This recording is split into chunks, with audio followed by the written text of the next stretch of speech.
disadari prokes 5M agar kita sehat dan selamat. Memakai masker, mencuci tangan, menjaga jarak untuk keamanan semua. Menghindari kerumunan, mengurangi mobilitas, karena kita peduli sesama.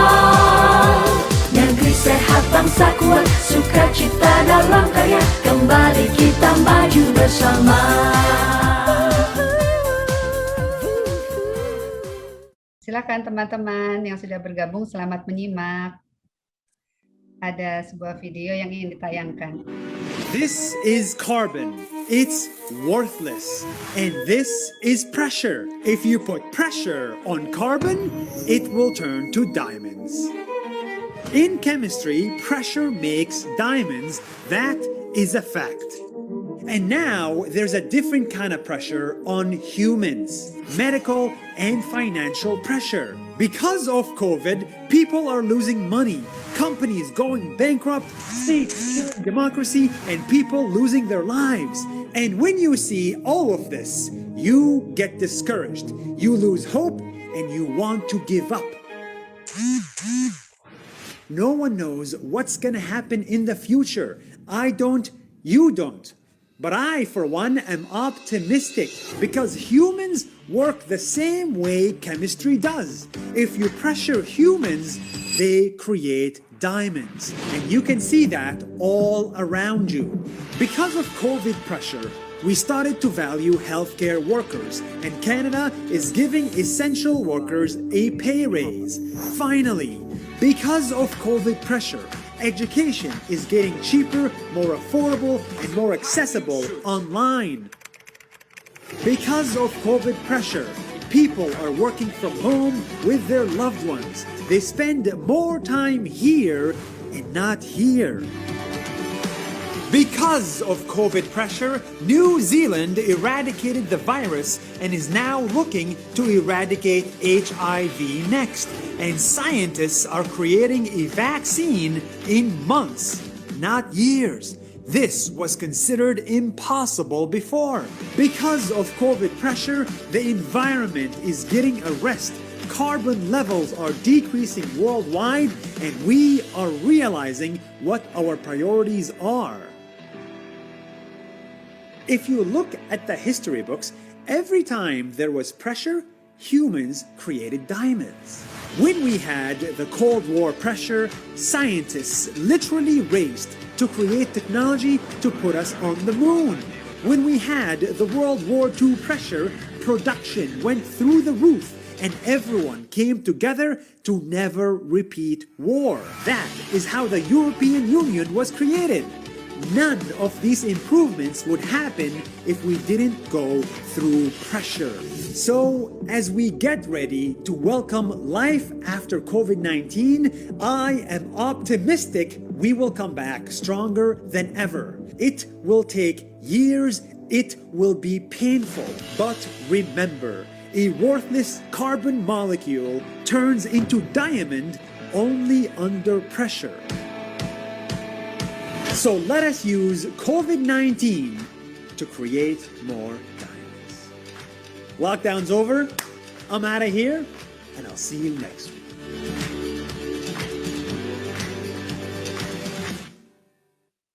Dear Indonesia, thank you so much for Terima kasih watching Henny, this. sudah If you cukup. like it, try to share it with your friends. I think they would like it too.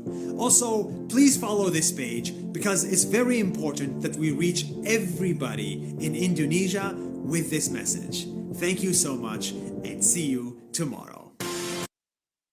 Baik, demikian tadi sebuah tayangan yang menjadi penghantar perjumpaan kita sore hari ini di seri kedua Membangun Kesadaran INSAP Indonesia Sadar Prokes yang kali ini akan difasilitasi oleh Mbak Tami atau nama lengkapnya adalah Insinyur Diah Utami.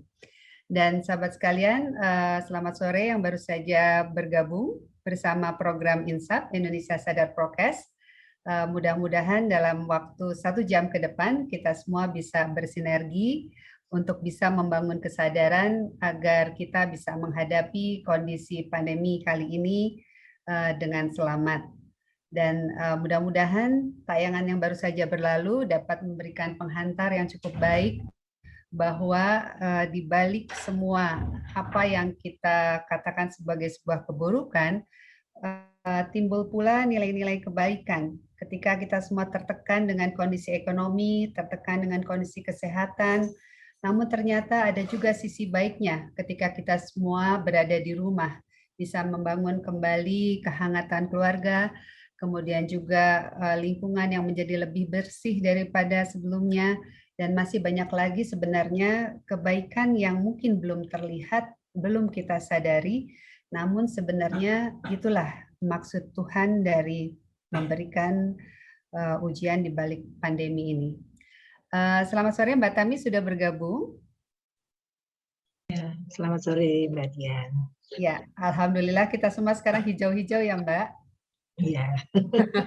Symbolically back to nature, lingkungannya karena semakin bersih sebagai hikmah dari pandemi ini ya Mbak Tami ya. Iya. Baik. Ya, ini rupanya yang diundang sama Mbak Tami juga udah banyak yang hadir nih Mbak. Ada yang dari Lombok segala tadi ya. Iya, Bu Afifah. Iya, iya. Alhamdulillah. Baik, sahabat Indonesia, segera kita akan mulai seri kedua membangun kesadaran dari INSAP atau Indonesia Sadar Prokes yang untuk kedua kalinya difasilitasi oleh Mbak Tami. Mbak Tami ini nama lengkapnya Insinyur Diah Utami Muhammad. Beliau adalah alumni dari Fakultas Teknik Planologi ITB, menyelesaikan S1 dan S2-nya di sana. Kemudian Mbak Tami tertarik untuk mendalami masalah hati dan saat ini menjadi fasilitator di Natural Ways of Living dan juga fasilitator di Mutiara Tauhid. Dengan latar belakang seperti itu, insya Allah apa yang disampaikan Mbak Tami dapat menyentuh hati kita semua, membangkitkan kesadaran kita semua untuk bisa mengambil sisi baik dari apa yang sedang kita alami sekarang. Kali ini materi yang disajikan adalah mutiara di balik corona. Baik Mbak Tami, mungkin itu sedikit pengantarnya. Nanti mungkin dari audiens kalau ada yang ingin bertanya silahkan mengisi kolom chat. Nanti 15 menit terakhir Mbak Tami akan menjawab pertanyaan-pertanyaan yang diajukan. Waktu yang tersedia sekitar 45 menit Mbak Tami. Silahkan. Baik, terima kasih Mbak Dian. Assalamualaikum warahmatullahi wabarakatuh. Waalaikumsalam warahmatullahi wabarakatuh. Selamat sore, salam sejahtera dan salam sehat bagi kita semua. Ini teman-teman dari SDF ya, INSAP dan G83, juga Bapak, Ibu, dan adik-adik semua. Ya, insya Allah kita akan bahas mengenai mutiara di balik corona. Kalau tadi berlian ya, video tadi adalah berlian di balik corona ini. Nah, ini juga sama-sama berharga, ya, sama-sama indah. Nah, kita akan share screen aja langsung ya.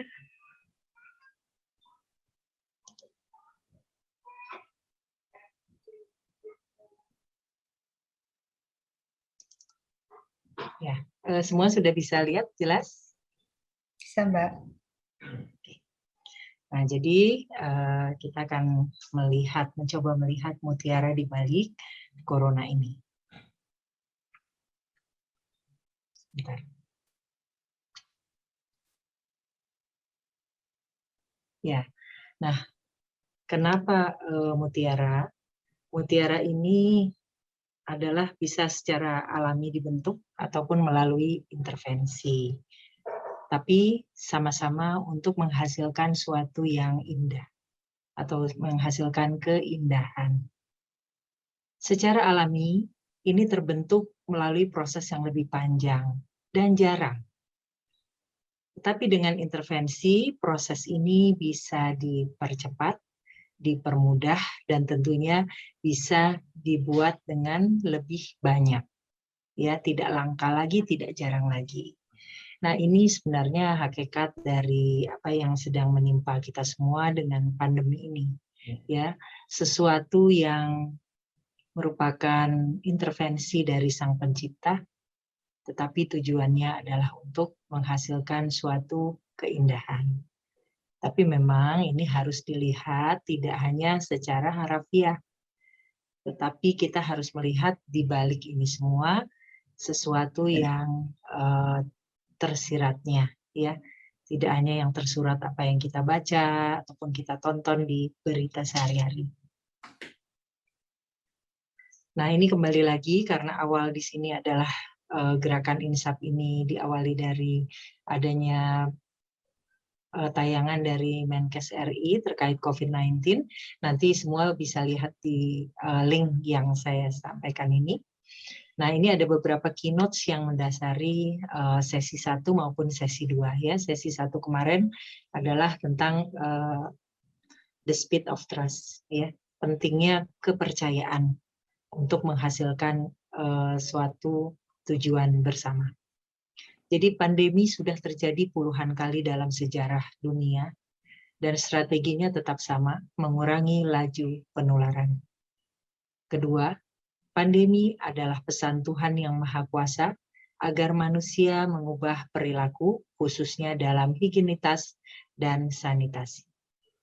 Ketiga, ini penting, ya, kesadaran ini yang disampaikan oleh Dirjen WHO bahwa tidak ada seorang pun yang bisa selamat sampai semuanya selamat. Jadi kita nggak bisa selamat sendirian di dalam situasi pandemi global saat ini, ya, sampai semuanya betul-betul selamat. Karena ini penyakit menular, ya. Yang keempat, COVID-19 ini ada 8 miliar, sekitar 8 miliar manusia di dunia, butuh 4 tahun untuk vaksin. Message-nya adalah sabar dan bertahan hidup menjadi prioritas kita saat ini. Nah, ini keynotes yang mendasari. Nah, kita elaborate lagi dalam pembahasan ini. Nah, strategi pandemi atau penyakit menular ini adalah mengurangi laju penularan. Ya. Nah, perlu kita sadari bahwa ini adalah penyakit menular. Ya, jadi harus dikurangi laju penularan. Kalau kita baca lagi ya, sebenarnya Rasulullah sudah berpesan bahwa yang sakit jangan mendatangi yang sehat jangan mendatangi yang sakit. Sederhana sebenarnya, ya. Dan itu dipraktekkan juga oleh Ibnu Sina, Bapak Kesehatan, ya. Dan sebenarnya kan ini dasar dari apa yang dilakukan dengan lockdown dan PPKM, ya, dan prokes semuanya.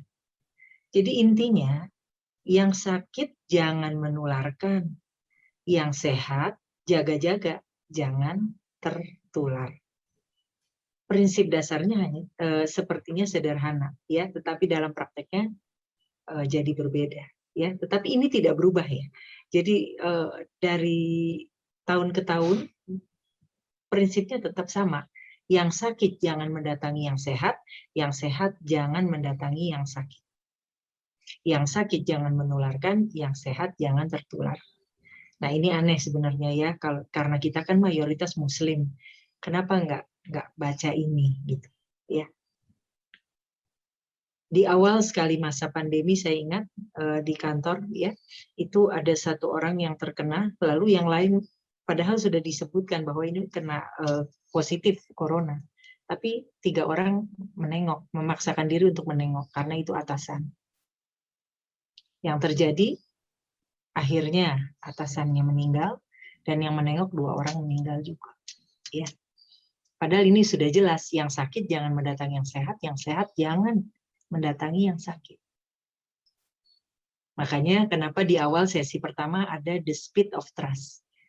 Kecepatan percaya. Secepat kita percaya, secepat itu pula kita bisa selamat.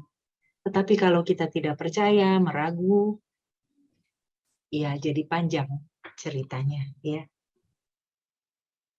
Nah, strategi pandemi dalam mengurangi laju penularan, yang sakit itu diisolasi dan diobati sampai sembuh dan tidak menularkan lagi.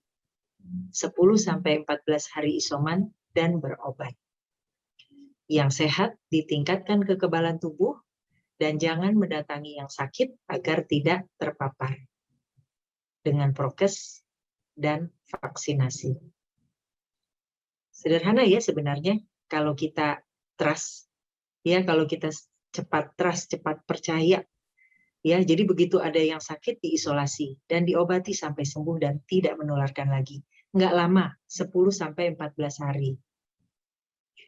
Yang sehat ditingkatkan kekebalan tubuh dan jangan mendatangi yang sakit agar tidak terpapar. Nah, di sini dengan prokes dan vaksinasi. Ya, kalau semuanya patuh, tentu akan lebih mudah. Nah, waspada. Kita berpotensi menularkan di H-2 sebelum sakit sampai H10. Nah, jadi 2 hari sebelum sakit, kita bisa menularkan. 5 hari sebelum sakit, virus terhirup. Lalu kemudian 5-10 gejala memburuk, tetapi kemudian hari ke-11 sudah tidak menular lagi. Ya, hari ke-15 bagian besar pasien sembuh. Kalau tidak ada komorbid dan kondisi imunitas, ya gangguan imunitas. Tapi untuk ini nanti akan dibahas oleh, saya kira untuk yang lebih berwenang adalah para dokter ya atau nakes. Ini hanya gambaran aja untuk menggambarkan betapa kita perlu waspada di sini. Nah, sebenarnya strateginya adalah yang orange ini yang sakit ya, gambar orang di antara yang biru ini yang banyak.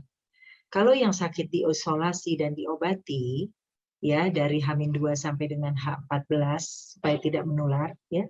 Lalu kemudian yang sehat menjaga prokes, vaksinasi supaya tidak tertular. Ya, tetapi bagaimana ini bisa terjadi? Bagaimana caranya? Nah, kalau zaman dulu di ancient cities atau kota-kota purba atau kuno zaman dulu, itu kota-kotanya tuh dibatasi oleh benteng dan gerbang fisik. Ya, kemudian jarak kota berjauhan gitu ya. Lalu kemudian masing-masing kota dalam gerbang. Jadi lockdown. Betul, secara fisik ya lockdown. Kunci. Ya, digembok gerbangnya.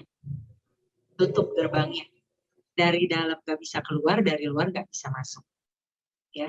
Tetapi sekarang kita menghadapi the borderless world atau the global citizen. Ya, warganya warga global. Sehingga pergerakan menjadi semakin terbuka dan frekuensinya pun tinggi. Bagaimana melockdownnya? Ini gambar di kiri ya adalah dunia yang semakin tanpa batas. Di sebelah kanan ini adalah Shibuya Crossing di Jepang, di mana ini adalah perlintasan yang sangat ramai. Ya, untuk menggambarkan bagaimana kita bisa memisahkan antara yang sakit dengan yang sehat.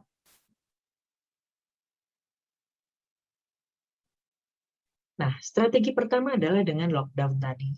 Kemudian orang-orang tidak diminta untuk bercampur bau di ruang publik. Masuk semua ke dalam ruang privat. Tinggal di rumah, belajar, bekerja, semua dari rumah. Ya, di sini gambarnya adalah stay home, save lives. Ya. Yang kedua, strategi yang kedua, ya. Nah, sebentar ini gambarnya ya. Kita bisa lihat Shibuya Crossing sebelum pandemi dan setelah pandemi. Setelah semua orang dirumahkan, setelah toko-toko di lockdown, semuanya bisa lihat sepi sekali, ya. Nah, strategi yang kedua adalah dengan prokes, protokol kesehatan, ya, dengan menggunakan masker, mencuci tangan, menjaga jarak, menghindari kerumunan dan mengurangi mobilitas serta vaksin. Ada hal penting di sini yang ingin saya sampaikan adalah kalau yang pertama ya atau di masa lalu yang di lockdown itu adalah gerbang kota lalu secara fisik. Nah, kalau sekarang karena semua orang sudah sedemikian borderless-nya, tidak ada batas lagi, maka kemudian protokol kesehatan ini yang di lockdown itu atau yang dikunci itu adalah individu, orang per orang. Pakai masker, cuci tangan, jaga jarak, menghindari kerumunan, mengurangi mobilitas, diam di rumah. Jadi kita ya masing-masing per individu yang dikunci. Ya, dikunci aktivitasnya, dikunci ruang geraknya, dibatasi. Ya, nah ini yang penting ya. Jadi individu kuncinya adalah kita masing-masing. Makanya pentingnya trust terhadap apa yang terjadi ini, percaya atau tidak. Nah, strategi 1 dan 2 lockdown dan prokes ini merupakan kombinasi antara paksaan versus kesadaran. Ini juga sebenarnya dari Pak Kemenkes ya waktu itu, bahwa untuk paksaan itu adalah otoritas berwenang dan kesadaran inilah yang di masyarakat, sehingga kita bahas di dalam ranah ini ya, kesadaran. Kita membangun kesadaran, termasuk INSAP itu. Ya, Indonesia Sadar Prokes. Ini adalah ranah dari kita, di mana kita bisa bersama-sama membangun kesadaran untuk semua orang lebih cepat percaya. Nah, di masalah yang terkait dengan diri pribadi atau personal atau individu ini, akhirnya kemudian muncul istilah COVIDiot. Dari COVID dan idiot, ya. Kata ini sudah dikenal di dalam Oxford Dictionary. Ya, saya pernah nonton proses pembuatan Oxford Dictionary atau kamus Oxford ini, dan suatu kata yang dicantumkan di dalam Oxford Dictionary sudah melalui suatu proses yang panjang. Ya, akhirnya ini direcognize. Ya, ada a person ya who annoys other people by refusing to obey the social distancing rules designed to prevent the spread of COVID-19. Jadi ada orang-orang yang mengganggu orang-orang lainnya dengan refusing to obey, menolak untuk taat. Ya, aturan-aturan prokes yang dirancang untuk mencegah penyebaran atau mengurangi laju penularan COVID-19. Nah, ini kan masalah kesadaran. Mengapa ada orang yang menolak untuk taat? Ya. Sementara ini pandemi global sudah memakan korban luar biasa. Ini kan kesadaran. Ya, sehingga memang penting Indonesia sadar prokes. Kita lihat lagi moralitas pandemi ini, bahwa menurut WHO kita tidak bisa selamat sendirian sampai semuanya selamat. Ini nyambung dengan apa yang menjadi dasar dari tata cara orang bermain di ranah publik, ya, atau di pasar publik. Ada prinsip yang namanya the Pareto Optimum atau fairness principle, prinsip keadilan. Kita tidak bisa bersenang-senang di atas penderitaan orang lain, atau dengan kata lain, tidak bisa seseorang atau pihak menikmati manfaat keuntungan dengan pengorbanan dari orang atau pihak lainnya. Pelaku yang melanggar prinsip Pareto disebut free rider, di mana kesenangan yang dinikmatinya dibayar atas pengorbanan orang lain. Atau ya, istilah Oxford adalah COVIDiot tadi. Kenapa? Kemarin baru saja ada berita, seorang pasien isoman di hotel, kabur dari hotel untuk makan bakso. Makan bakso itu adalah kesenangan dia. Karena ketika ditanya, jawabannya sederhana, saya bosan makanan hotel. Ini proses 10-14 hari bertahan ya di dalam isoman supaya tidak menularkan orang lain. Nah, dari proses dia keluar jajan bakso lalu kembali lagi ke hotel itu, probabilitas menularkan orangnya itu berapa persen? Ya, di sini terjadi ketidakadilan. Kenapa? Orang-orang yang bertemu dia, ya, bisa saja tertular atas kesenangan pasien isoman ini, ya, untuk memenuhi kesenangan yang sepertinya simpel karena bosan makanan hotel. Ya, jadi ini ada sesuatu yang mendalam ini yang Tuhan ingin didik kepada kita, ya.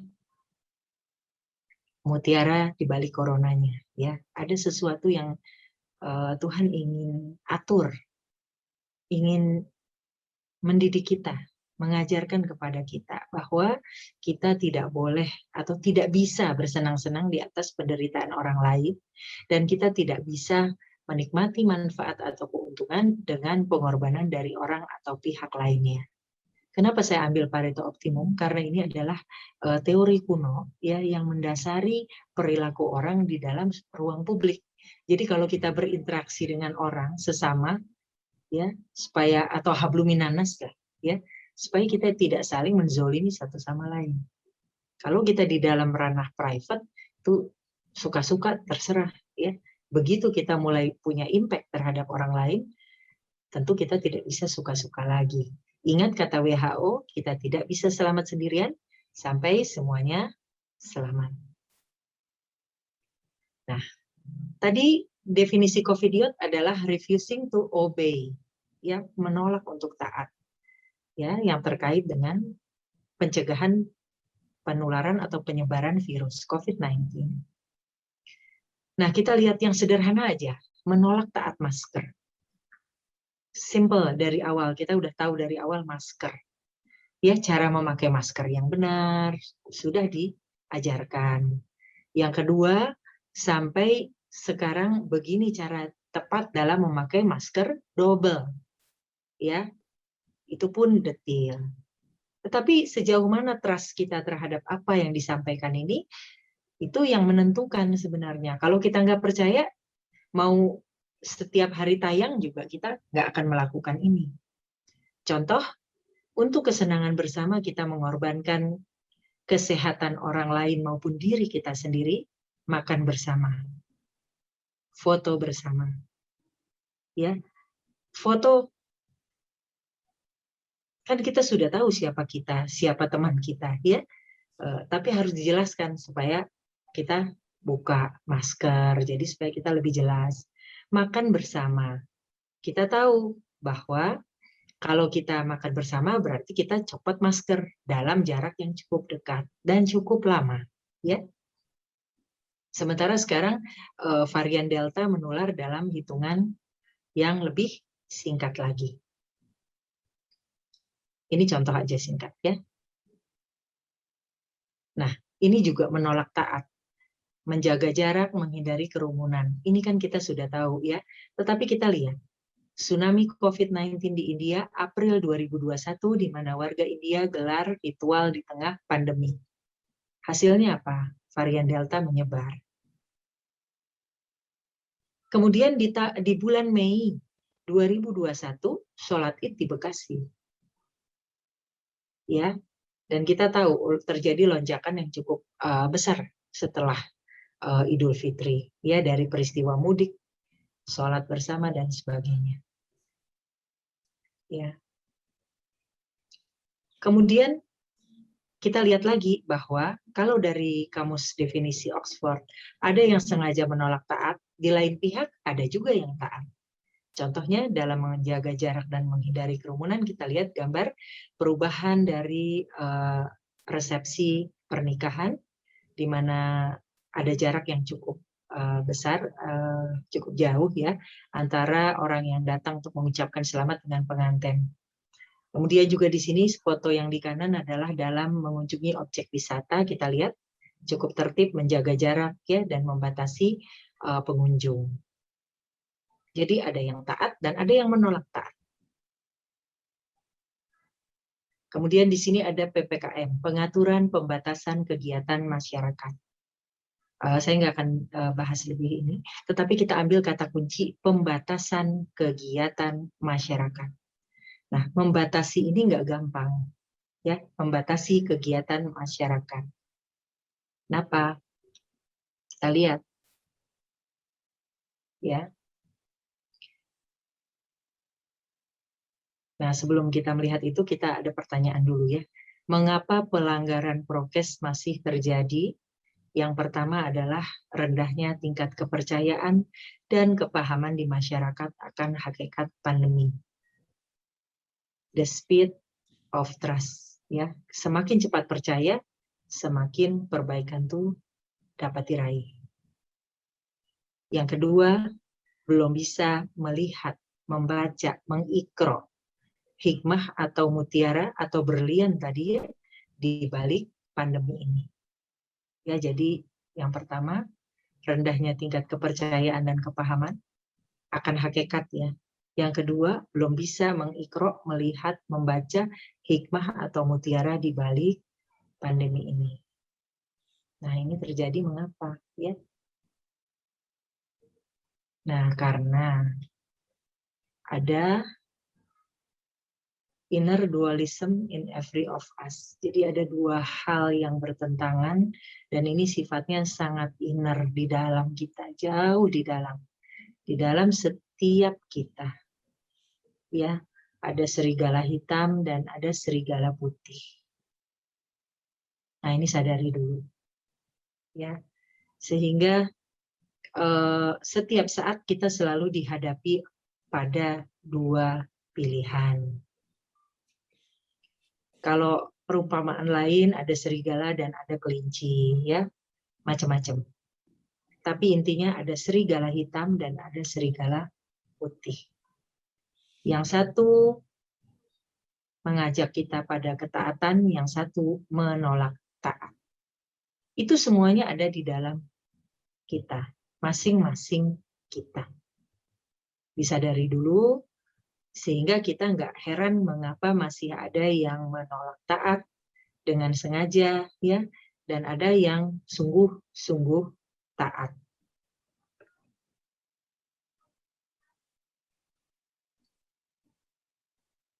Nah, tergantung dari serigala itu, ada dua respon, ya, serigala mana yang didengarkan akan menghasilkan dua respon yang berbeda terhadap prokes atau protokol kesehatan, ya. Yang pertama, protokol kesehatan atau tadi PPKM tadi ya, pembatasan kegiatan di masyarakat ini. Ada banyak yang innernya merasa terpasung dan terpenjara. Ya, ini gambar orang yang dipasung. Nah, coba bayangkan bagaimana rasanya kalau lagi dipasung seperti itu. Kaki dipasung, benar-benar kan nggak bisa kemana-mana ya. Atau yang kedua, di gambar yang kedua, di dalam kurungan seluruh tubuhnya. Nggak bisa kemana-mana. Seperti burung ya di dalam sangkar. Yang ketiga, itu tangannya juga di dalam sel trali, ya, trali penjara, nggak bisa kemana-mana. Nah, apakah ada yang masih merasa seperti ini? Ya, sehingga hanya tinggal tunggu waktu saja. Kalau perasaannya seperti ini, suatu saat tinggal meledak dan mungkin boleh jadi nanti wujudnya adalah memang refusing to obey, menolak untuk patuh, menolak untuk taat. Ya, jadi ya kita bisa bayangkanlah orang yang terpasung energinya kan besar ya. Tapi nggak bisa kemana-mana. Ya, sama seperti orang di dalam sangkar ini atau di dalam kurungan, ya, dalam teralis, di balik teralis, itu juga begitu rasanya. Ya. Tapi ada juga yang di sisi lain merasa tercerahkan. Ya. Jadi di sini justru merasa bisa melihat hikmah di balik musibah pandemi ini. Nah, tapi sebelum kita melihat hal-hal yang mencerahkan ini, ya, ini adalah hal-hal yang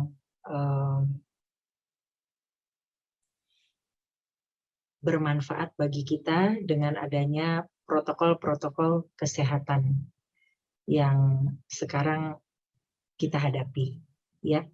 Tapi saya juga ingin kita bahas dulu ya, kita balik dulu sebentar, ya. Nah, untuk bisa melihat hikmah atau mutiara di balik pandemi ini. Yang pertama-tama adalah perlunya the speed of trust ini, di mana kita harus bangun rasa percaya dan kepahaman di masyarakat akan hakikat pandemi. Nah, saya mau cerita sedikit ya di sini ya. Kita pakai ilustrasi yang ini deh.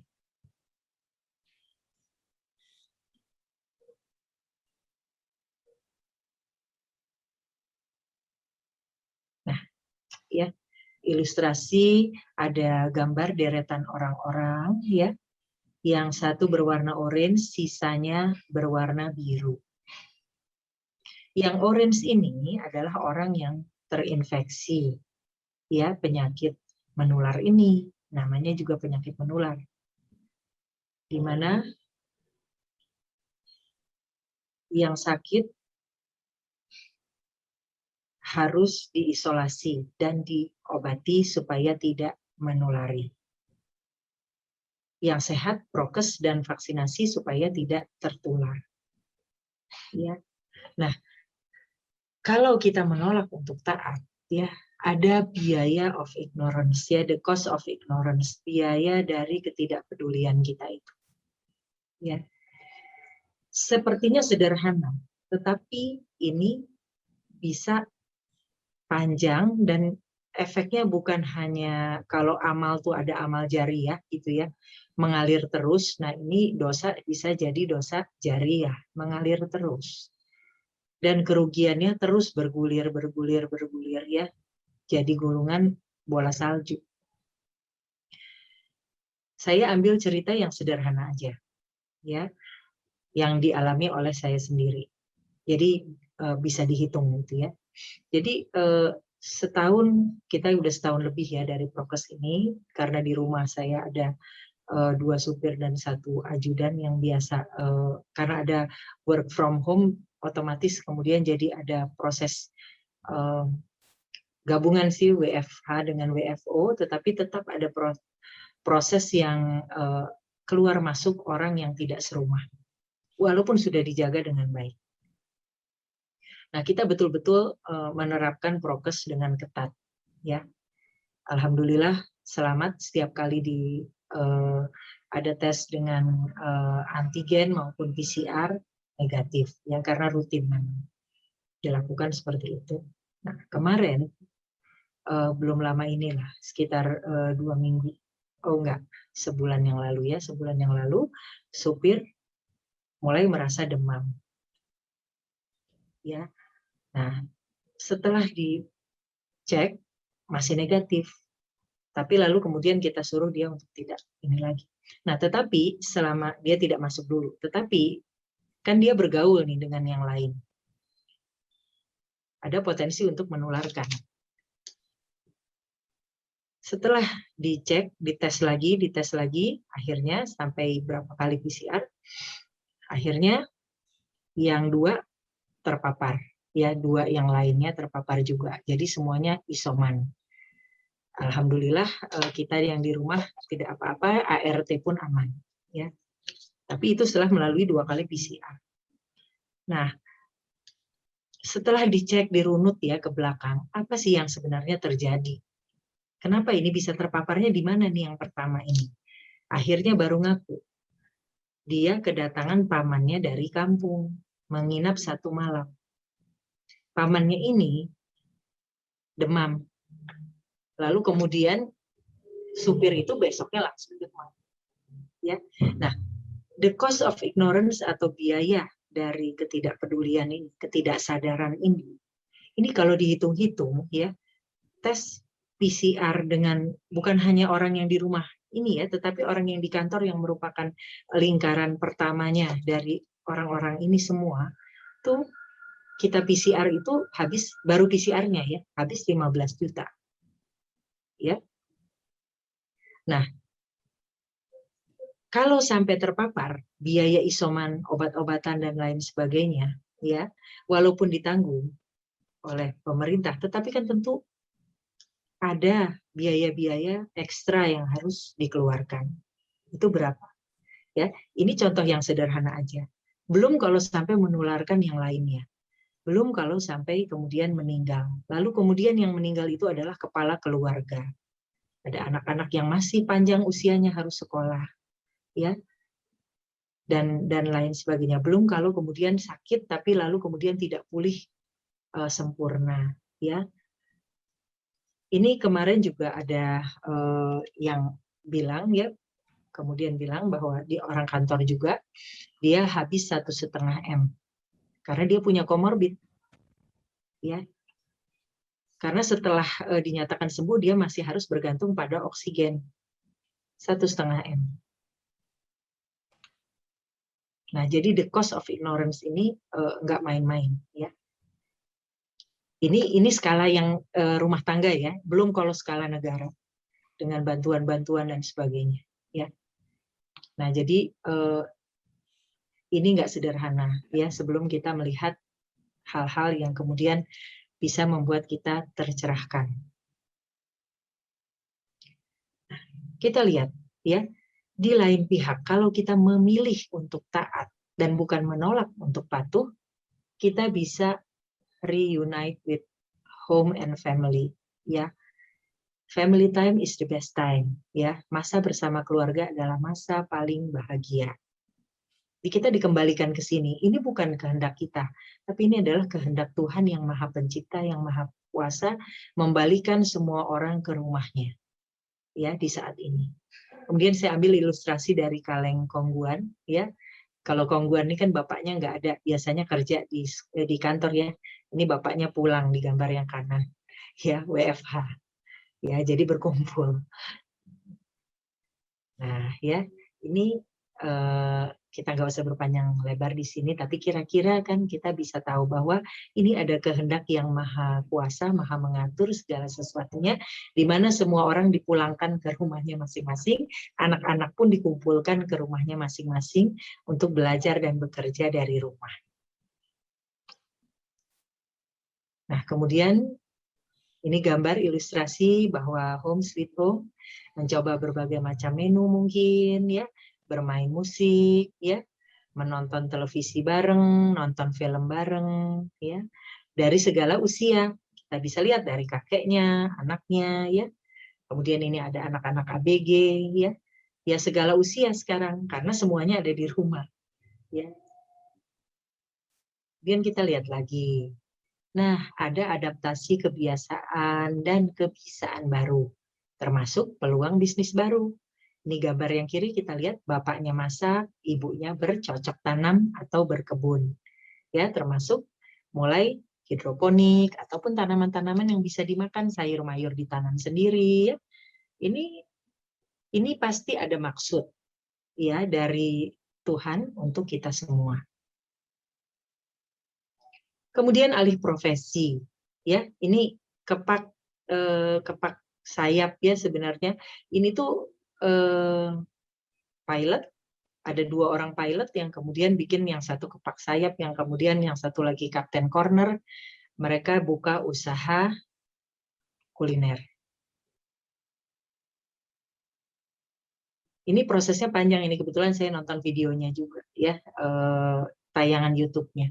Jadi memang mereka betul-betul beralih profesi, ya, dan mempelajari dulu. Ada risetnya, kemudian mereka sampai kemudian berjualan. Kemudian kita bisa menata rumah, ya, untuk home sweet home itu, ya, dan ini tentunya yang perlu kita baca adalah ada satu kehendak Tuhan yang selama ini kita lewatkan, ya, kepedulian kita terhadap alam, hal-hal yang sederhana, ya, udara segar, kicau burung, kemudian juga tanaman-tanaman, ya, kebersamaan, semuanya, ya, banyak sekali yang diajarkan kembali, ya, kita untuk menengok kembali. Dan sebenarnya ini ada sesuatu yang dalam, ya, tapi tentu nggak bisa dibicarakan terlalu panjang di sini karena ini implikasinya sebenarnya sangat-sangat dalam, tidak hanya untuk dunia, tapi sebenarnya ini tuh bekal, sebenarnya Allah sedang menyiapkan bekal untuk akhirat kita. Jadi ini sangat dalam kalau dilihat dari secara spiritual. Kalau secara dunia mungkin orang lihatnya biasa-biasa aja, hal-hal sederhana. Tapi secara akhirat ini pembekalan yang luar biasa. Nah, kemudian juga berbagi, ya. Di sini kita bisa berbagi dengan lebih mudah. Tip tinggal tap, ya. Kalau kita GoFood, ya, itu tidak hanya kasih bintang, tapi juga bisa kasih tip, ya.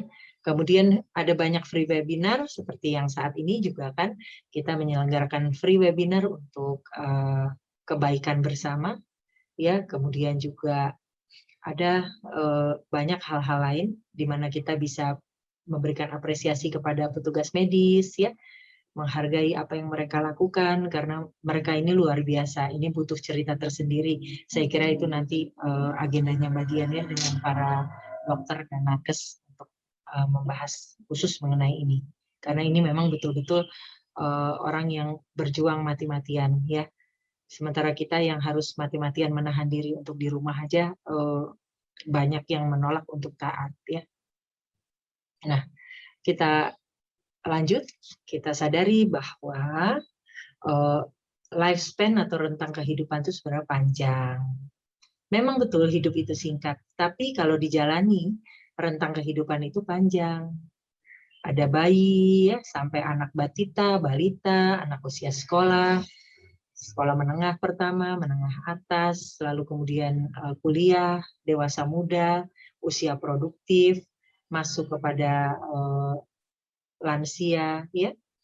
Ini proses yang panjang dan berharga, ya. Di tayangan yang sesi pertama, ya, sebelumnya saya juga mengutip data bahwa tingkat kematian anak di Indonesia itu masuk dalam tertinggi dunia, yang artinya lifespan atau rentang kehidupan yang harusnya dialami oleh anak itu sebenarnya panjang, tapi kemudian akhirnya terpaksa berakhir dengan sangat singkat. Nah, mengenai pentingnya makna hidup ini, kita bisa lihat ya, Quran Surat Al-Ma'idah ayat 32. Barang siapa memelihara kehidupan seorang manusia, maka seakan-akan dia telah memelihara kehidupan semua manusia. Jadi satu nyawa itu sangat berharga. Barang siapa memelihara kehidupan seorang manusia, maka seakan-akan dia telah memelihara kehidupan semua manusia. Sesungguhnya Rasul kami telah datang kepada mereka dengan membawa keterangan-keterangan yang jelas. Nah, Rasul, utusan Tuhan, telah datang kepada mereka dengan membawa keterangan-keterangan yang jelas, tetapi kemudian banyak di antara mereka setelah itu melampaui batas di bumi. Ya, nah, hal-hal yang melampaui batas ini sedang diatur dengan adanya pandemi ini. Ya, kegiatan-kegiatan apa sih yang melampaui batas? Kegiatan-kegiatan kita sadari sekarang. Kita kan hidup jadi minimalis. Kita hidup jadi hemat, tidak boros ya. Kita tidak melakukan hal-hal yang tidak penting lagi. Kalau mau melakukan sesuatu kita mulai berhitung. Hal-hal iseng udah mulai kita batasi. Nah, ini yang kemudian ini ayat betul-betul mewakili gitu ya apa yang sedang dialami ya. Tentu batas-batas yang sudah dilampaui inilah yang sedang ditata ulang dengan adanya pandemi ini ya. Ini sesuatu yang sangat dalam yang merupakan mutiara dari pandemi ini. Nah, mutiara hikmahnya ya, jadi dari Quran Surat Al-Ma'idah ayat 32 ini, barang siapa memelihara kehidupan seorang manusia, maka seakan-akan dia telah memelihara kehidupan semua manusia. Ini selaras dengan apa yang disampaikan oleh Dirjen WHO. No one is safe until everyone is safe. Jadi nggak bisa sendirian, semua harus selamat. Kemudian yang kedua, sesungguhnya Rasul kami telah datang kepada mereka dengan membawa keterangan-keterangan yang jelas. Tetapi kemudian banyak di antara mereka setelah itu melampaui batas di bumi.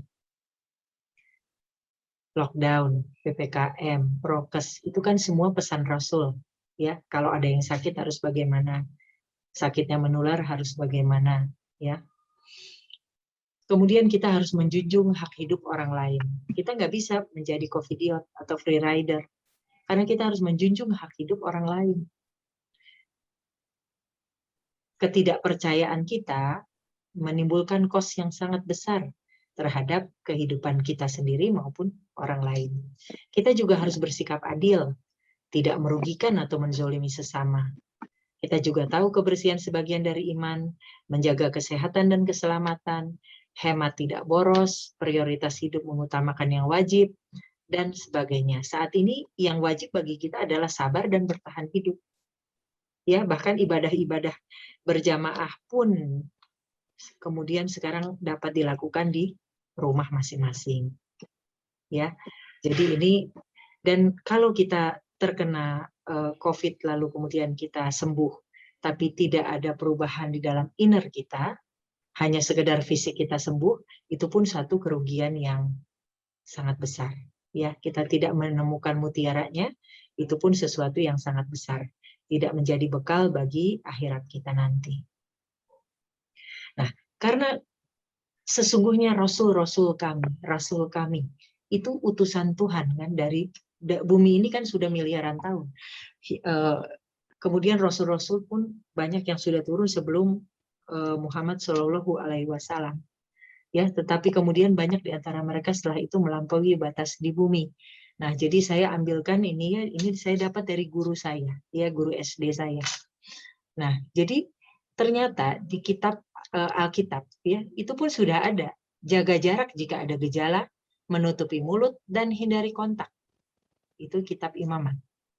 Kemudian di kitab Imamat lagi ada, siapapun yang sakit harus tinggal di dalam tenda selama 7 sampai 14 hari. Ya, karena pandemi ini sudah terjadi puluhan kali. Di kitab Amos, mayat sangat banyak hingga dibuang. Itu pun terjadi ya di muka bumi ini saat ini. Kemudian dalam Yeremia dilarang pergi ke rumah atau pesta perayaan. Sekarang perayaan-perayaan, kerumunan-kerumunan sangat-sangat dibatasi. Terakhir, dalam kitab Keluaran, cuci tangan agar tidak mati. Nah, ini kan Rasul-Rasul Tuhan telah datang kepada kita membawa keterangan yang jelas. Tapi kemudian banyak di antara kita setelah itu melampaui batas di bumi. Nah, jadi sekali lagi ada dualisme di dalam diri kita, ya. Kita mau pilih yang mana? Ikut serigala yang hitam atau ikut serigala yang putih. Dan kita hanya bisa memilih kalau kita betul-betul mengandalkan kuasa dan kasih sayang Allah Subhanahu wa Ta'ala dalam membantu kita. Nah, jadi pilih mana? Tercerahkan, dan kita bisa berkata bahwa life is good. Ya. Inilah mutiara di balik corona.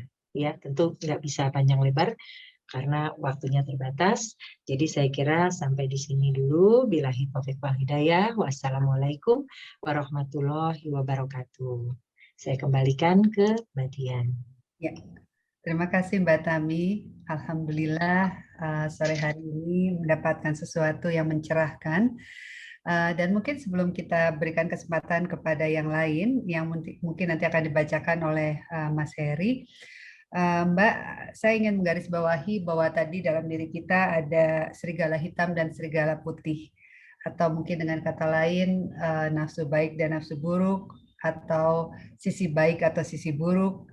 Itu rasanya menjadi kunci ya Mbak, karena dari apa yang telah Mbak Tami sampaikan tadi, ketika memang semua hal dilakukan, mulai dari aturan negara, aturan pemerintah, akhirnya kan kembali ke masing-masing individu ya Mbak, untuk menjalani ini semua.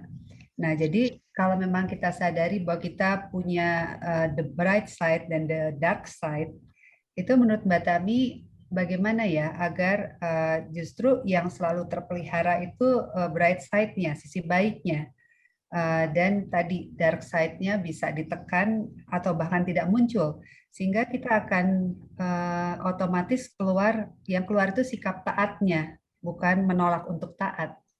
Gimana menurut Mbak Tami? Ya, sebenarnya Ini prosesnya kan ini battle yang sudah berlangsung terus-menerus ya, panjang. Sejarahnya sangat-sangat panjang gitu, kisahnya pun sangat panjang dan sangat mendalam ini. Tapi ada satu solusi yang tadi barusan juga saya sampaikan di penutup, bahwa kita memang kita nggak bisa menghilangkan yang hitam itu dan terus-menerus putih kalau kita melakukan itu sendirian.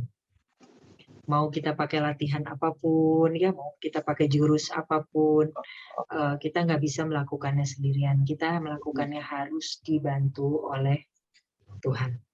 Ya, kita harus betul-betul mengandalkan Tuhan yang Maha Kuasa dan Tuhan yang Maha Pengasih dan Maha Penyayang. Nah, di sini sebenarnya battle-nya ini sudah dibuka oleh Tuhan dalam skala dunia. Ini berat ini sebenarnya, Mbak Dian. Ya, iya, karena sudah dibuka sampai skala global. Artinya nggak ada yang bisa menghindari lagi battle ini. Ya, seharusnya kalau semua orang saat ini sudah mencapai kualitas yang diharapkan ya oleh Tuhan, di mana kita kemudian betul-betul mulai memilih yang putih itu, kemudian kita memilih apa yang Tuhan yang Maha Kuasa, yang Maha Pencipta itu rencanakan atas diri kita semua. Seharusnya kan nggak akan Oxford mencantumkan kata baru COVIDiot, ya, nggak perlu ada itu, ya. Dan free rider, fenomena free rider atau COVIDiot ini itu adalah satu ilmu yang klasik kuno mengenai apa yang terjadi ketika manusia itu saling berinteraksi satu sama lain di ruang bersama atau di ruang publik ini. Atau kalau dalam bahasa agamanya ya habluminanas kita. Ya, dan kemudian habluminal alam kita. Dan itu hanya bisa diraih kalau habluminallah kita baik. Hubungan kita kepada Allah itu baik. Ya, jadi mau nggak mau sebenarnya kuncinya adalah kita nggak bisa menolak untuk taat, patuh pada prokes, karena prokes ini cerminan dari sebenarnya hukum Tuhan. Ya, karena kan kita lihat nasihat Rasulullah kalau menghadapi yang sakit gimana, sakit menular. Yang sakit jangan mendatangi yang sehat jangan mendatangi yang sakit.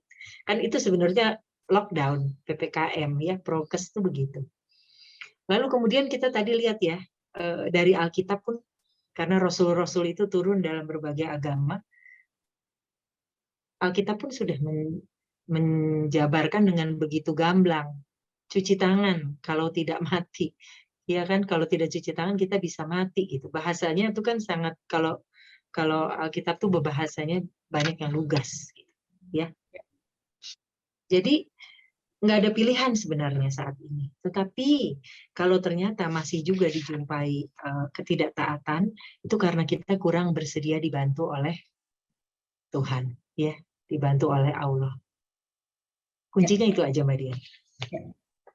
Jadi kuncinya memang harus terhubung dan bersedia untuk dibantu kasih sayang Tuhan, untuk bisa memahami pesan Tuhan dan menemukan justru sisi-sisi pencerahannya ya Mbak Tami. Iya, betul. Benar-benar rugi karena mutiaranya nggak dapat. Yang dapat cuman pandeminya aja, padahal Tuhan ingin memberikan mutiara, tapi itu nggak kita dapatkan. Mungkin gitu ya Mbak. Iya, betul. Karena itu yang justru mahal sekali. Ya. Ini mutiara yang termahal menurut saya sekarang ini ya, kalau kita itu berlian termahal ini dengan pandemi global begini.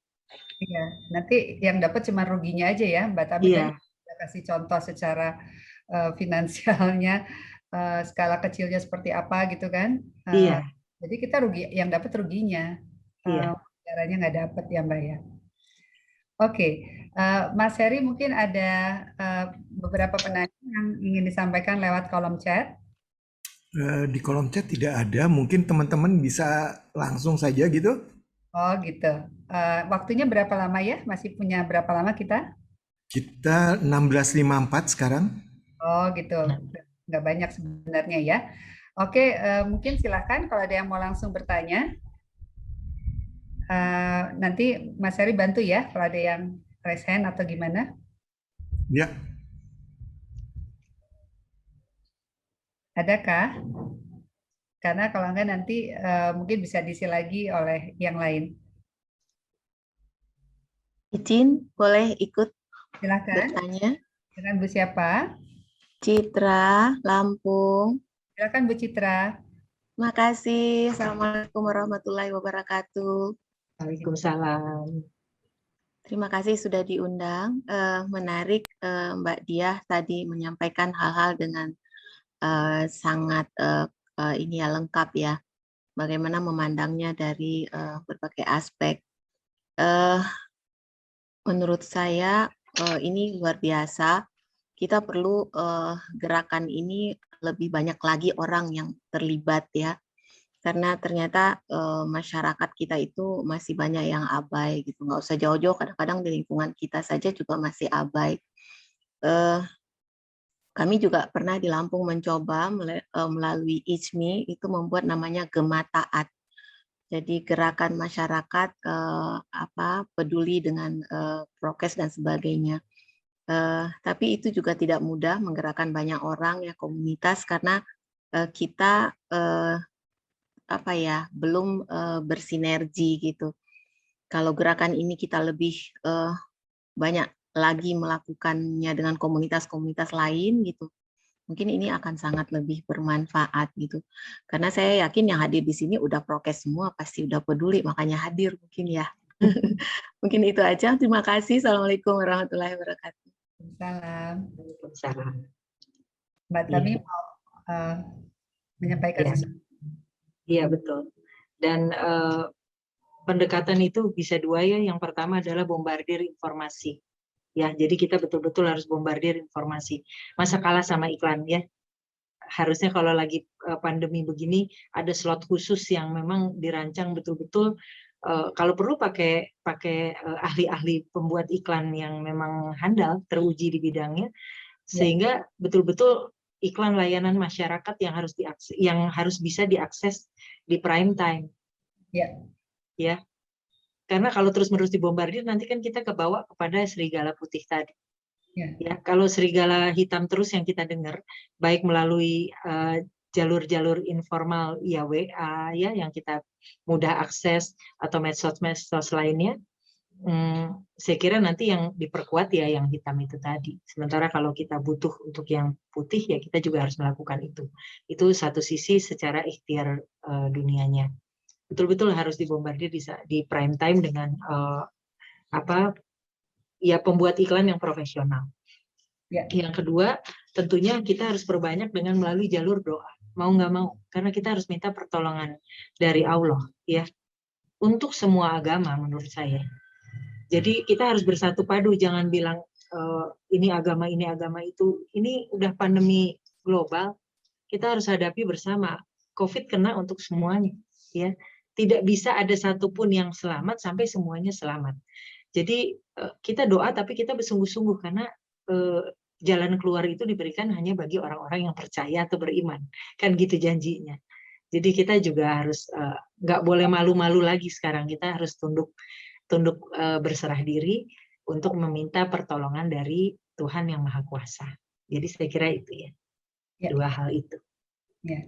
Gak banyak pilihan sebenarnya Mbak Tami ya. Iya betul. Dan itu usul yang bagus ya Mbak Citra ya. Jadi saya kira bisa Mbak Dian ini untuk di follow up Mbak Dian supaya kita betul-betul mengambil mutiaranya. Ya, terima kasih Mbak Citra dari Lampung. Silahkan kita bisa sinergi ya, Gema Taat dengan INSAP, Indonesia Sadar Prokes.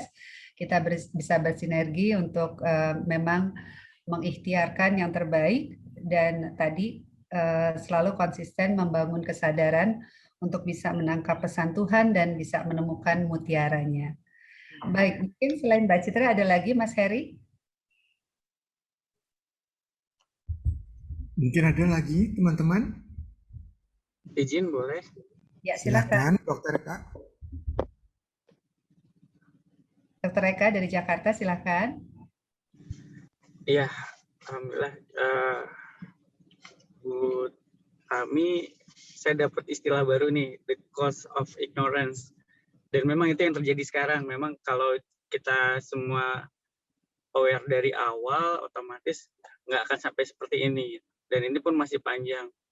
Kalau di lapangan saya melihat betul karena benar-benar bersentuhan dengan masyarakat. Kadang seeing is believing gitu. Kalau nggak keluarganya kena, nggak mulai sadar gitu. Tapi apakah harus satu keluarga itu harus ada yang kena dulu gitu, yang kenanya parah seperti itu. Sedangkan ya bad news kadang itu malah lebih good news gitu buat media. Jadi ada kayak nakes yang dipukul karena dikira mengcovidkan, atau dari rumah sakit yang dikira mengcovidkan dan lain sebagainya gitu. Dan itu jadi imun kita jadi naik turun gitu. Nah, mohon arahan kira-kira gimana nih, karena perjuangan ini nggak selesai tahun ini, tahun depan juga saya nggak yakin selesai. Sedangkan 1 bulan ini aja kita sudah 168 dokter yang meninggal 1 bulan ini per tanggal 27. Masih berlanjut, masih ada beberapa hari lagi, saya nggak tahu berapa. Sudah hampir 600 orang baru dokter saja, udah ribuan nakes yang terpapar bahkan meninggal, bergugur. Tapi itu ternyata tidak menyadarkan semua orang, masih banyak orang yang anti vaksin, anti masker gitu. Nah, bagaimana caranya Bu Tami buat menyadarkan orang-orang ini, karena kayaknya sudah berbagai macam bukti gitu, kayaknya sudah ada di depan mata kita, tapi kayak masih nggak sadar-sadar. Terus gimana ya Bu Tami ya? Ya sebenarnya itu yang pertama, sesi yang pertama itu ya, the speed of trust itu penting sekali. Memang kalau kita nggak cepat percaya, kita mati. Itu bukunya ada khususnya the speed of trust. Dalam segala hal, kalau kita nggak cepat percaya terhadap hal baik, kita akan tertinggal dan mengalami kerugian yang luar biasa. Dan ini sudah jelas-jelas dilihat sendiri kan oleh Dr. Eka di lapangannya. Ya nggak ada cara lain sebenarnya. Caranya selain dengan paksaan, dengan membangun kesadaran. Nah, membangun kesadaran itu kita pakai aja, kita pinjam ilmunya orang-orang yang beriklan, ya. Prime time itu kalau bisa memang kita bersepakat ya. Semua kan ini bukan hanya pemerintah aja, tetapi kan kita juga private sector ya. Kemudian juga komunitas-komunitas, dan seperti kita ini juga. Itu kan semua terkena dampaknya, dan kita sebenarnya perlu bertanggung jawab bersama-sama. Jadi ya harus dibombardir, nggak ada lain, dibombardir informasi baik, sehingga serigala putih yang berkembang nantinya di dalam diri setiap orang, dan itu harus dibantu dengan doa juga. Masalahnya berapa level trust kita terhadap kekuatan doa? Itu ya, semua janji-janji Allah itu di dalam kitab, baik dalam kitab suci Al-Quran maupun Alkitab dan kitab-kitab lainnya, berlaku hanya bagi mereka yang percaya atau beriman ya. Nah, jadi seberapa beriman itu juga jadi ukuran kita saat ini ya. Ini menyadarkan kita juga, tetapi itu harus dimulai, dan ini harus dipropagandakan ya, harus diiklankan gitu. Ya, termasuk misalnya karena kita suka yang bombastis, bisa saja the cost of ignorance itu kita hitung betul-betul dengan kasus yang ini, lalu kemudian kita hitung ada satu aja kecolongan seperti yang terjadi gitu ya, supir saya kedatangan pamannya, itu 15 juta baru minimal untuk PCR-nya ya. Belum yang lain-lainnya, belum kalau misalnya kasusnya ternyata lebih parah, misalnya kita semua yang satu rumah terkena lalu parah dan sebagainya kan gitu. Kalau dihitung lagi, itu juga bisa jadi awareness yang baru untuk karena kita seeing is believing ya. Ya harus dikasih kalkulasinya, harus dikasih foto-fotonya mungkin ya. Ya hal-hal yang betul-betul menyadarkan orang. Saya kira itu. Ya. Terima kasih Mbak Tami. Bu Tami, boleh izin? Masih ada satu lagi. Oh, ya. Ibu Fitri. Oh iya, oke, silahkan Mas Heri. Silakan Bu Fitri. Ada Mas Heri? Ibu Fitri. Warahmatullahi wabarakatuh. Waalaikumsalam. Mohon maaf, saya mau menyampaikan realitas yang ada di Lombok. Kami sangat sulit untuk menyadarkan teman-teman khususnya tunanetra itu untuk sadar prokes. Mereka tidak percaya bahwa itu sangat berbahaya virus COVID ini.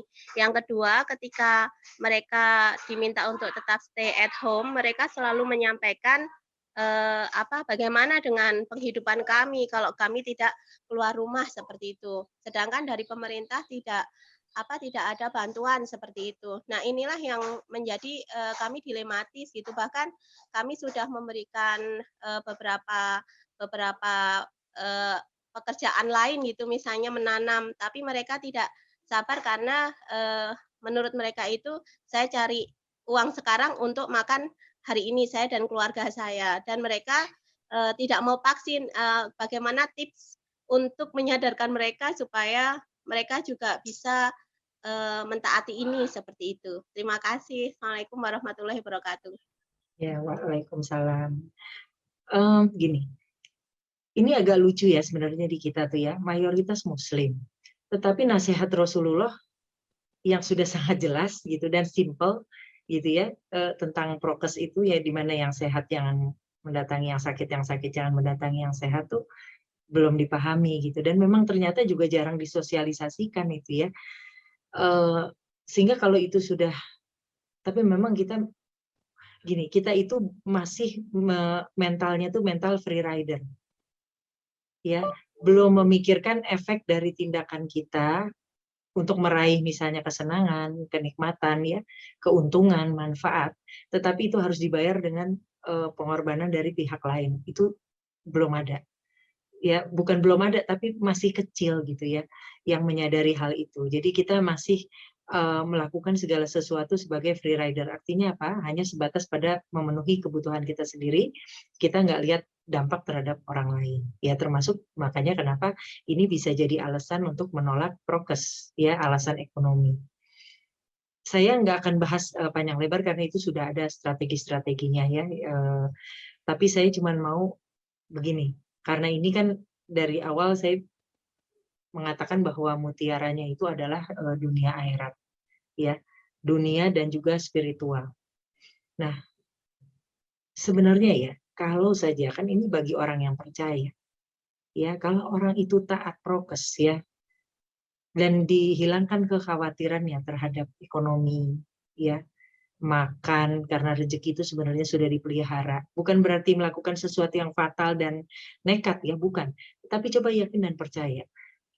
Pasti nanti dipelihara, ada jalannya. Tapi kita taat dulu. Nah, meyakinkan itu yang bagi orang-orang yang bergerak untuk meyakinkan orang, itu juga perlu kadar keyakinan yang kuat ya. Untuk dicoba dulu. Pasti Tuhan kasih jalan keluar, tapi niatnya harus taat dulu. Ya, jangan menolak duluan. Itu kan refuse to obey. Ya. Coba dicoba dulu. Nanti pasti keluar, ada banyak jalan keluar. Bagi yang menyampaikan itu pun, pesan-pesan itu pun nanti akan dibukakan jalan, ya. Percaya dulu, the speed of trust. Ya, itu saja saya kira yang saya bisa sampaikan.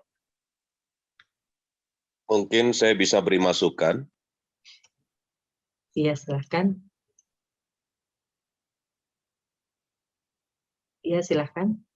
Oh, terima kasih. Ya. Mohon maaf, saya tidak bisa buka videonya karena lagi di jalan nih. Ya. Ya, saya sangat tertarik dengan bahan ini ya, dengan apa yang disampaikan. Cuman mungkin tadi saya agak ikut mengapresiasi apa yang dikatakan oleh dokter tadi mengenai bagaimana dilematisnya di lapangan berkenaan dengan tenaga kesehatan yang sedemikian rupa telah berupaya tapi kesadaran masyarakat masih rendah, bahkan berimplikasi juga ya kepada tenaga kesehatan baik dokter maupun nakes yang juga terpapar bahkan meninggal dunia. Saya sangat-sangat mengapresiasi itu. Nah, sehubungan dengan apa yang disampaikan tadi, mungkin saya ingin menambahkan dari bahan yang disampaikan ini. Saya bagi saja ya terhadap apa yang kita harapkan dalam level yang sangat global lah begitu ya. Di mana kita ingin bahwa Tuhan akan semakin cepat untuk bisa mengabulkan doa kita, dan berharap bahwa pandemi ini bisa diakhiri oleh Tuhan Allah Subhanahu wa taala sebagaimana yang pernah Tuhan lakukan ketika 100 tahun yang lalu untuk flu Spanyol. Kalau tidak salah tahun 1918 ketika flu Spanyol itu pandemi terjadi, 2,5 tahun kemudian virus itu hilang begitu saja. Itu mungkin harapan ideal kita. Ya. Nah, yang kedua, level selanjutnya adalah kita benar-benar berdoa dan mensupport terhadap teknologi kedokteran yang semoga bisa mencarikan solusi untuk adanya obat yang mampu mengatasi ini. Kita pernah mengalami tentang ini ketika malaria ya terjadi di seluruh dunia, dan kemudian salah satu yang menyebabkan malaria itu bisa diatasi adalah karena adanya penemuan obat dalam dunia kedokteran dan farmasi. Jadi kita berharap banyak juga soal ini. Dan ini mungkin juga secara tidak langsung adalah kita berharap bahwa seluruh dunia tidak lagi berjalan sendiri-sendiri, tetapi semua bergandengan tangan untuk mencarikan solusi atas semuanya ini dengan teknologi kedokteran dan farmasi yang mampu memberikan solusi atas pandemi ini. Nah, level selanjutnya yang kita juga harapkan adalah segala sesuatu yang bisa kita harapkan dalam mengatasi pandemi ini adalah kuncinya mulai dari diri pribadi, diri sendiri.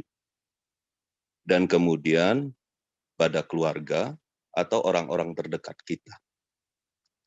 Itu yang paling realistis untuk kita lakukan dulu. Karena apa? Karena saya melihat ya banyak hal yang secara individu lebih mengomentari apa yang ada di luar dan sebetulnya di luar jangkauannya, bahkan di luar daripada kapasitasnya. Sedangkan diri pribadi dan keluarga tidak dijaga seharusnya. Nah, jadi oleh karena itu, bahan ini seharusnya adalah bahan yang bisa memperkaya untuk diri pribadi kita, keluarga, dan orang-orang terdekat kita. Silakan kalau mau kita katakan sebagai keluarga inti, mungkin juga dengan keluarga-keluarga lainnya, atau teman-teman kerja, atau seperti sekarang lah, angkatan ITB 83, begitu ya, menginisiasi ini. Jadi itu adalah bentuk yang harus terus kita gelorakan, yang insya Allah bila mana keberhasilan ini terjadi pada individu, pada diri pribadi, keluarga, dan komunitas, katakanlah demikian, itu saya merasa bahwa ini akan memberikan implikasi yang luas untuk bisa mengatasi pandemi ini.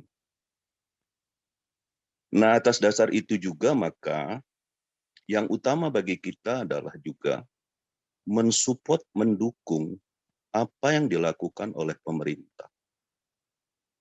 Karena apa? Karena ini sudah ada di ruang publik. Kalau sudah ada di ruang publik, maka kesadaran pribadi kita tidak hanya soal prokesnya saja, tetapi pemahaman kita akan pentingnya intervensi di ruang publik yang dilakukan oleh pemerintah. Karena siapa lagi yang akan melakukan ini? Kan tidak mungkin pandemi ini kita serahkan ke mekanisme pasar.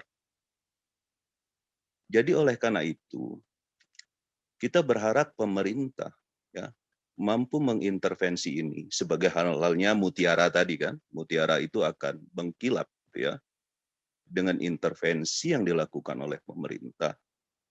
Sehingga pemerintah terus akan dikuatkan untuk langkah-langkah dalam mengatur ruang publik terhadap pandemi yang implikasinya sangat luas.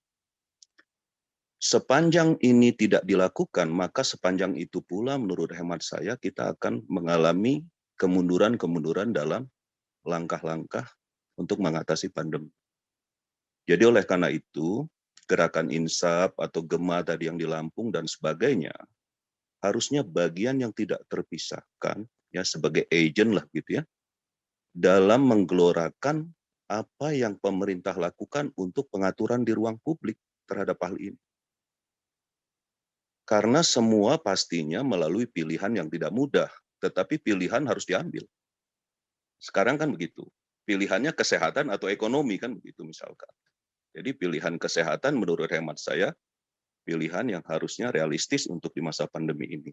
Jadi itu kata saya, jadi sekali lagi saya ulangi, harapan kita secara ideal, kita terus berdoa agar Tuhan Yang Maha Esa, Allah Subhanahu wa Ta'ala, mampu menghilangkan pandemi ini, dan kita disadarkan untuk kembali kepada seharusnya, untuk menjadi serigala putih tadi, terhadap kebaikan-kebaikan yang ada, seperti halnya flu Spanyol tadi yang saya sampaikan. Yang kedua, kita juga berdoa dan berharap dunia kedokteran dan dunia farmasi mampu mencarikan solusi atas ini semua. Sebagaimana kejadian-kejadian pada penyakit-penyakit lainnya, seperti malaria dan sebagainya. Yang ketiga adalah, mari kita mulai dari individu kita pribadi, keluarga inti, keluarga dekat, komunitas kita, dan sebagainya, agar benar-benar satu cerita, satu langkah dalam mengatasi pandemi ini. Termasuk apa yang kita lakukan untuk dukungan kepada pemerintah. Karena bila mana kita tidak melakukan dukungan untuk itu, maka kebijakan untuk ruang publik menjadi sia-sia. Ya, jadi oleh karena itu, gerakan Insap, Gema, dan sebagainya merupakan bagian yang tidak terpisahkan dari itu. Mungkin itu tambahan dari saya. Terima kasih, Mbak. Ya, baik. Saya kira ini dijadikan masukan aja ya buat Mbak Dian dan Mbak Citra ya, yang untuk Insap dan Gemanya ya. Saya kembalikan ke Mbak Dian. Terima kasih.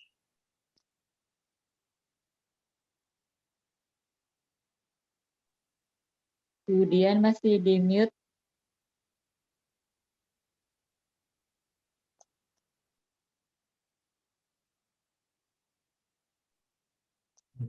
Oke, udah ada ya, Leila.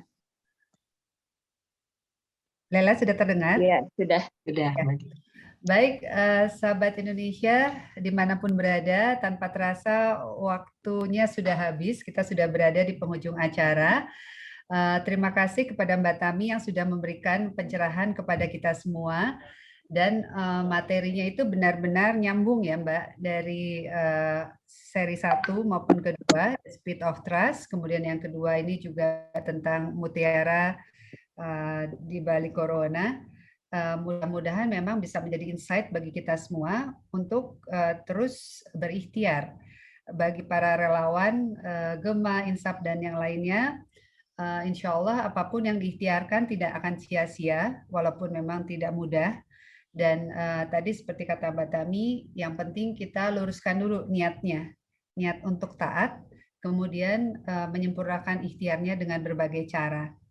Tadi Mas Diki juga sudah hadir melengkapi apa yang sudah disampaikan Mbak Tami. Dan mungkin di ujung sesi Mbak Tami masih ada yang mau disampaikan? Ya, intinya adalah kita betul-betul melakukan penyadaran ini dengan dibantu oleh kuasa dan kasih sayang Allah. Ya. Supaya kita nggak rugi. Ini bukan sekedar penyakit biasa, lalu kemudian kita sembuh lalu sehat lagi. Dia ada pesan yang luar biasa sebagai bekal dunia dan akhirat kita. Jadi itu yang penting untuk kita sadari bersama. Terima kasih, Madi. Terima kasih Mbak Tami. Mudah-mudahan kita semua tidak hanya dapat ruginya, tapi kita semua bisa meraih mutiara yang sebenarnya ingin Tuhan hadiahkan untuk kita semua. Baik sahabat Indonesia, mudah-mudahan kita bisa berjumpa kembali di lain kesempatan di seri Membangun Kesadaran ini. Dan insya Allah kita akan berjumpa kembali pada tanggal 4 Agustus 2021 insya Allah dengan fasilitator Dr. Ahyani Raksanegara, Master Kesehatan, yang nanti juga akan berbagi tentang aman, nyaman di saat rawan. Dan masih ada seri-seri berikutnya yang mudah-mudahan menjadi bagian dari ikhtiar kita semua untuk kita semua bisa selamat bersama sesuai dengan apa yang telah disampaikan tadi. Sekali lagi terima kasih kepada Mbak Tami dan terima kasih juga kepada seluruh sahabat yang sudah bergabung dalam seri Insap kali ini. Dan di penghujung acara akan kami hadirkan sebuah tayangan yang juga mudah-mudahan dapat memperkuat dukungan kepada para tenaga kesehatan kita dimanapun berada. Terima kasih. Wassalamualaikum warahmatullahi wabarakatuh. Silakan. Waalaikumsalam.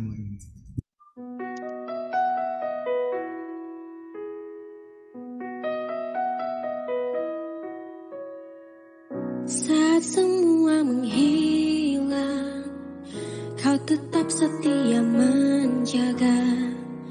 Kau berkorban tanpa suara demi senyum yang lain.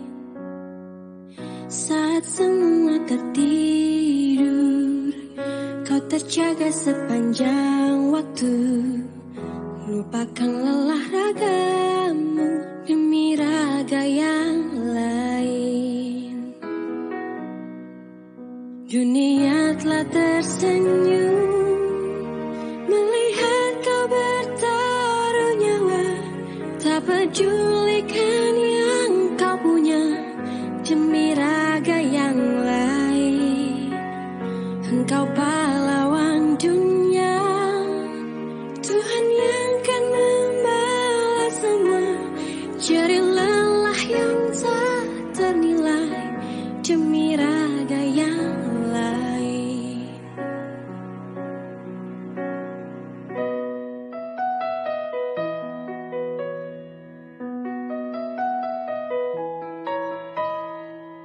Walau hampir tiada sudut untukmu menghela nafasmu, beriring doa untukmu, suara ini untukmu.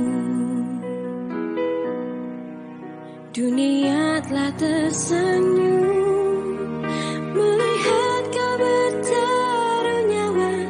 Tak pedulikan yang kau punya demi raga yang lain. Engkau pahlawan dunia, Tuhan yang kan membalas semua. Jerih lelah yang tak ternilai demi raga yang lain. Jerih lelah yang tak ternilai demi raga yang lain.